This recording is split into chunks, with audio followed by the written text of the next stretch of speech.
আজ আমি চলে গিয়েছিলাম আমাদের বহরমপুর শহরে একটি প্রসিদ্ধ মিষ্টির দোকান মঞ্জুশ্রী সুইটস। কিছুদিন আগেই আমাদের মুর্শিদাবাদ জেলা তথা বহরমপুরের ছানাবড়া জিআই ট্যাগে স্বীকৃত পেয়েছে।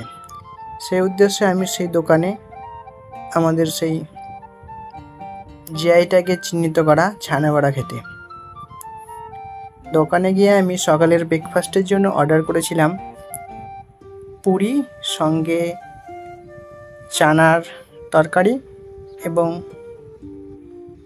ছানাবড়া ছিল সঙ্গে, এবং ছিল সঙ্গে মিষ্টি দই। দইটা এখানকার লোকাল দই, এবং আমি প্রথমেই ছানাবড়াটা টেস্ট করে নিলাম।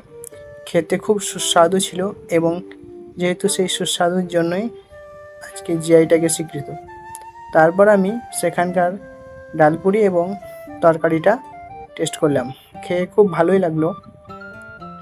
এবং তার সঙ্গে আমি একটা পান্তুয়া অর্ডার করেছিলাম, সেটাও কোনো অংশে কম যায় না, সেটাও খুব ভালো লাগলো খেতে।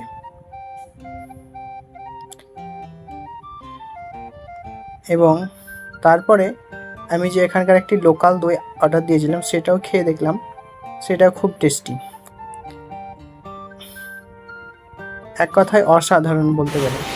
এবং ঝটপট আমি আমার খাওয়া সেরে নিলাম, এবং আমার দুটো বন্ধু ছিল, তারাও তাদের খাবার খাচ্ছিল। শেষে আমি দইটা একটু ভালো করে খেয়ে নিলাম, যেহেতু ভালোই লাগছিল খেতে। আপনারাও যদি এরকম সকালের ব্রেকফাস্টে খেতে চান, তো আপনারা মুর্শিদাবাদ শহরে মঞ্জুশ্রী সুইটস দোকানটা একবার ভিজিট করতে পারেন। আশা করি ভালো লাগবে।